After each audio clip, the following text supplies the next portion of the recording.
Sino nga ba mga idol ang nagpapatay kay Mayor Espinosa at bakit ito ginawa mga idol sa loob pa mismo ng kulungan na imposible nga mga idol na ito ay mayroong dalang baril at manglaban. Kahit patagal na nga mga idol ang kasong ito ay mananatili itong sariwa nga mga idol dahil walang malinaw na investigasyon mga idol tungkol sa pangyayaring ito. Kaya naman punong-puno ng espekulasyon ang pagpatay kay Albuera Mayor Rolando Espinosa sa loob ng Baybay City Jail. Magsisilbi ng search warrant ang CIDG Region 8 nang manlaban daw di umano si Mayor at kasama nito na nagresulta nga mga idol ng kanilang pagkamatay. Samantala nga daw mga idol hindi raw alam ng PNP Region 8 Command ang naturang warrant at nagsasala-salabat ang mga teorya at tanong ng mga tao depende sa kanya-kanyang kulay. At marami nga mga idol ang nagtatanong kung bakit nagsilbi ng search warrant sa isang nakakulong na at bakit madaling araw pa, bakit nagkaroon ng baril sa loob, at ang malaking katanungan nga mga idol ay sinong grupo ang mas may interes na mamatay ang alkalde at sino ang may bakana. Ito ang ating alamin nga mga idol dito lamang sa Opinion Mo TV.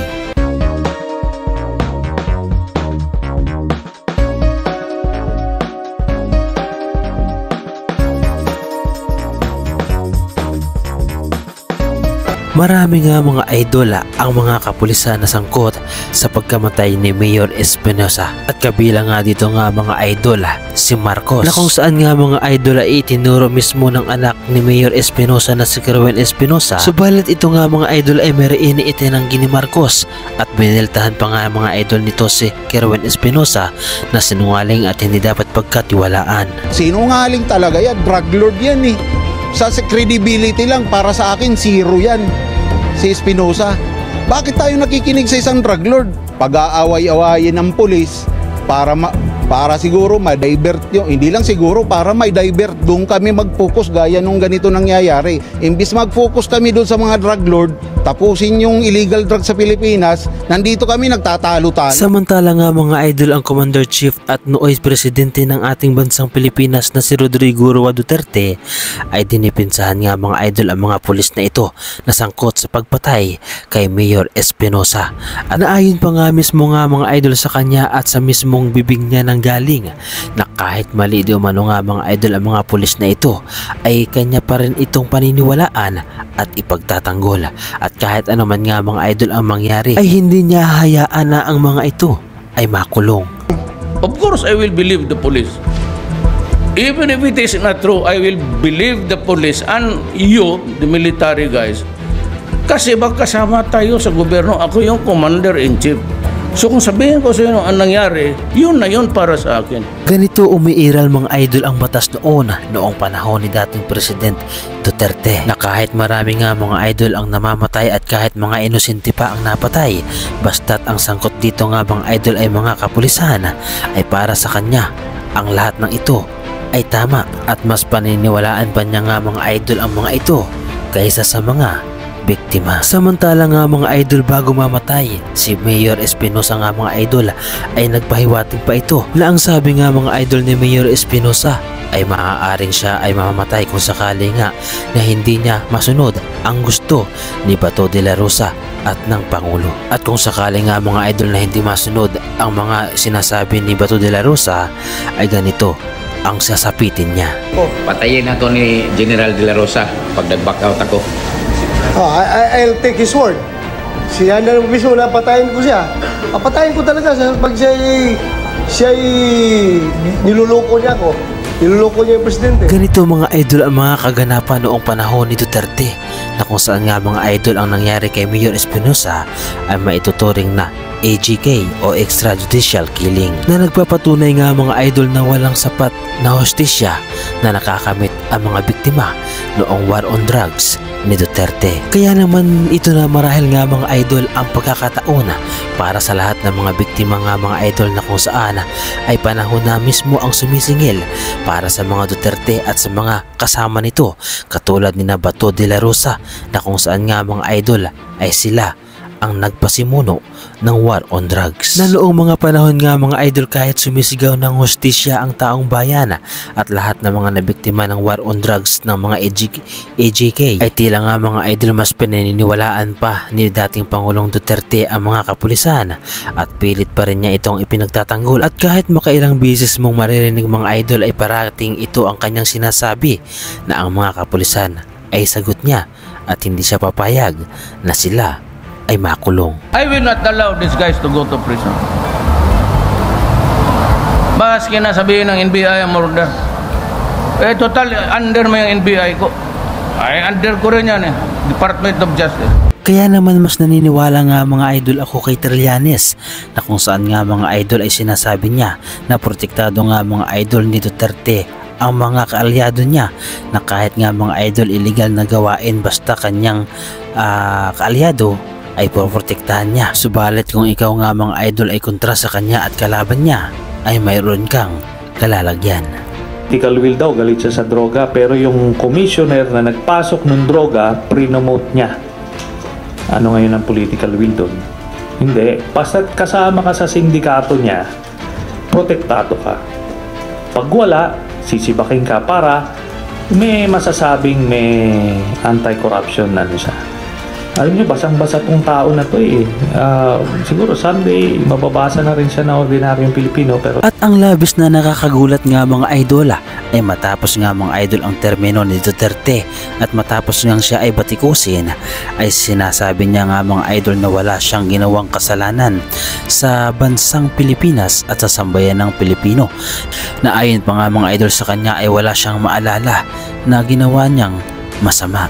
Samantala nga mga idol ay sinabi rin niya na hindi siya yumaman at hindi siya nagpayaman, at kahit ganoon din nga mga idol ang kanyang pamilya at mga anak na hindi rin pinagpala na yumaman. Wala akong naalaala na may ginawa akong kasalanan. Marami akong ginawa na hindi nagustuhan ng iba, o maybe lahat, but I did it for my country.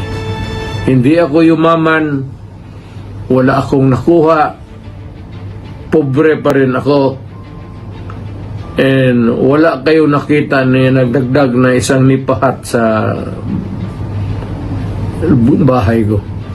Hindi kami pinagbigyan ng swerte sa buhay ng pamilya ko, pati mga anak ko, financially. Hindi that pretty hard, but we cannot afford the extra things in life. Samantala nga mga idol, bumalik na nga mga idol para sa mga Duterte ang mga ginawa noon nila sa mga Pilipino na inaragabyado at nabiktima ng war on drugs. Dahil nito nga lamang mga idol ng mga nakaraang buwan ay hinuli na nga po mga idol si Duterte.